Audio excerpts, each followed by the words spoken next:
শুরু হয়ে গেছে আইপিএলের মেগা নিলাম। আইপিএলের মেগা নিলামের শুরুতেই রেকর্ড গড়েছিলেন শ্রেয়স আয়ার। অনিয়মিতভাবেই খানিক পরে রেকর্ড ভেঙে দিলেন ঋষভ পান্থ। ২৭ কোটি রুপিতে লখনৌ সুপার জায়ান্টের নতুন ঠিকানা পেয়েছেন ভারতীয় উইকেট কিপার ব্যাটার। আইপিএলের ইতিহাসে সর্বোচ্চ মূল্য পাওয়া ক্রিকেটার এখন তিনি। ঋষভ পান্থকে নিজেদের দলে পেতে শুরু থেকে লড়াইতে নামে একাধিক ফ্র্যাঞ্চাইজি। লখনৌ সুপার জায়ান্টের সঙ্গে ১০ কোটি রুপি পর্যন্ত লড়াই করে হাল ছাড়ে রয়্যাল চ্যালেঞ্জার বেঙ্গালুরু।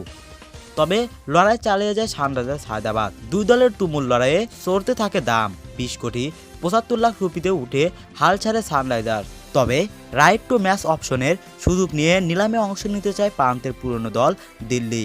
লখনৌ পান্থের জন্য নতুন দর ২৭ কোটি রুপি ঠিক করলে আর আগ্রহ দেখায়নি দিল্লি।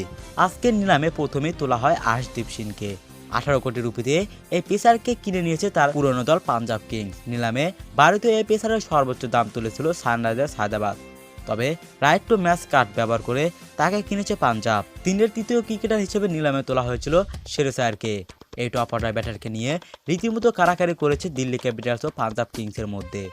শেষ পর্যন্ত ২৬ কোটি ৭৫ লাখ রুপিতে পাঞ্জাব কিংস তাকে দলে বেড়ায়, যা আইপিএল ইতিহাসের কোনো ক্রিকেটার সর্বোচ্চ পারিশ্রমিক। তবে তার কিছুক্ষণ পরেই ২৭ কোটি রুপিতে সর্বোচ্চ দামি ক্রিকেটার হয়ে ওঠে ঋষভ পান্থ।